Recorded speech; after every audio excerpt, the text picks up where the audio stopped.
the blanket here for all H4 visa holders who are in a certain stage that they have to get the work authorization. So how many years like they should have been here before they get a work authorization? It is almost 10 years or so. Okay. Okay. At least few years I know. Okay. I'm not sure if it is 10 years, maybe 4 or 5 years or depending on which country they come from also. Okay. To get the EAD because there is a priority date, there is a visa bulletin, lot of things that immediately is very complicated. I mean, and then now with the present administration, I think they're going to rescind that memo and not give the H4s any work authorization. We are not sure when that's going to happen. Okay, so now that the H4, the F4, the clients that we know that okay, they can apply for U visa. But getting the U visa certification is also a challenge. Not all, so there are certain people who can issue the certification. For example, the DA's office can issue the certification. The HPD chief can do the certification, or CPS can do the certification.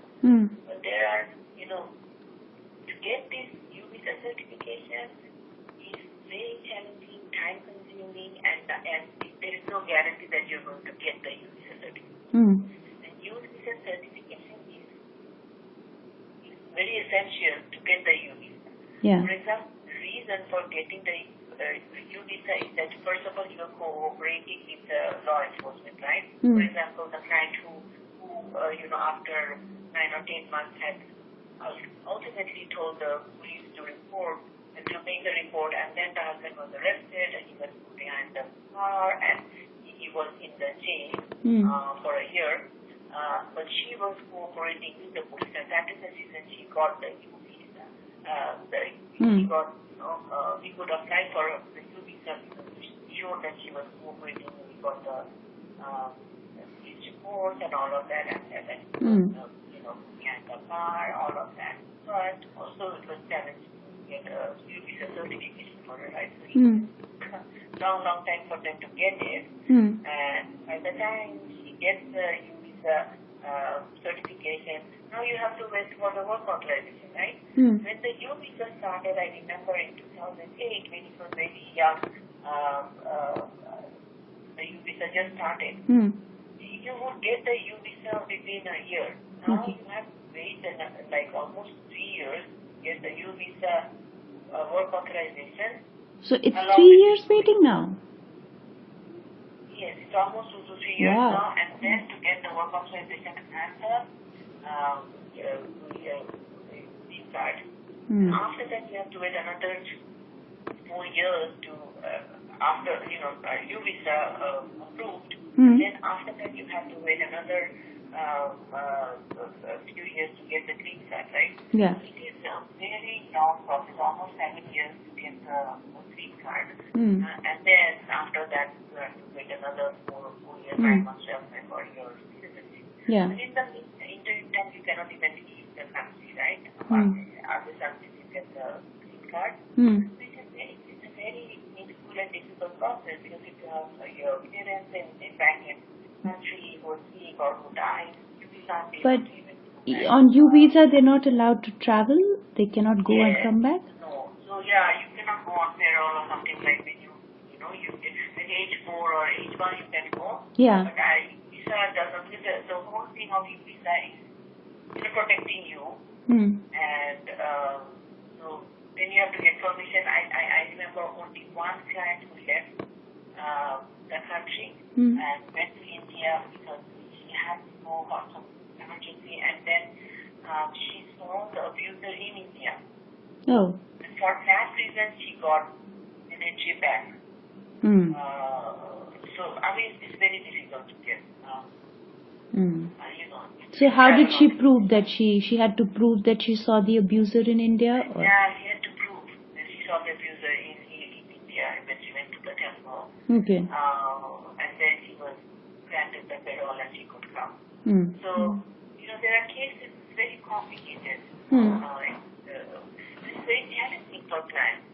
Imagine, you have all your family back there. You don't have a family, system, any support system here because you're married to this abuser whose family or whose friends are here. So you don't even have a support system. Yeah. Then you get, you're stuck in this country, your child, then you cannot go. So this guy, the guy that I just quoted, he's still, even after like 6 years, she's still being a victim of that crime because her husband was deported, right? Because he committed the crime after he completed his term. He was deported. We do not know whether he was deported to India, whether he was deported back to Canada because they were Canadian citizens. We do not know. She does not know any, whereabouts of him. Now, her parents, she hasn't seen her parents for 7-8 years. She wants to go and meet the parents, but she's stuck with the child who's born or US citizen. A passport office will not issue her a passport because both parents' consent are needed. The only option for her to get the passport is to get a divorce. She does not know how to even contact this person to serve him, get the divorce, right? She is in a victim of the system's, challenges, the loophole. It's so difficult for her to even now function with the fact that she's just caught within that system. That is dysfunctional. So we've talked about some of the gaps in the system. What do you see as some of the strengths of the system?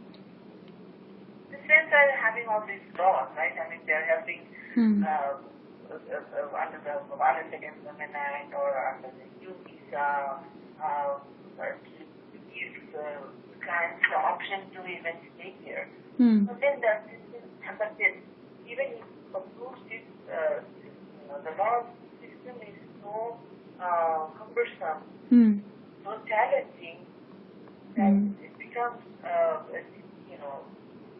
it is helping, of course, to an extent, but they're still not being able to. It's not so easy for her. The system, it's like her. I mean, how she's going to get the passport? She is showing, she's giving them the blind report. She's giving them that he was gay. She's giving them that, I have tried calling this number, there's no reply, I've emailed him, that bounced back, I have no means to do. There is a provision. We were told by attorneys that, there are, under special circumstances, you can do. She left no stones unturned for so many people in the passport, in the yes, so many places he has gone to. Talk and see that how can I get my son's passport without the dad, because I don't know where the dad is. And it's very difficult even to get her a divorce just on the fact that the person cannot be found. Right? It's a long process. Yeah. And and how is she going to, the pro bono will not do it. So she has to go through a private attorney. It's expensive. Yeah. But that is her only option that's left, right? So we have these type of crimes and these type of issues that are challenging and that are, they are caught within the system. Yeah.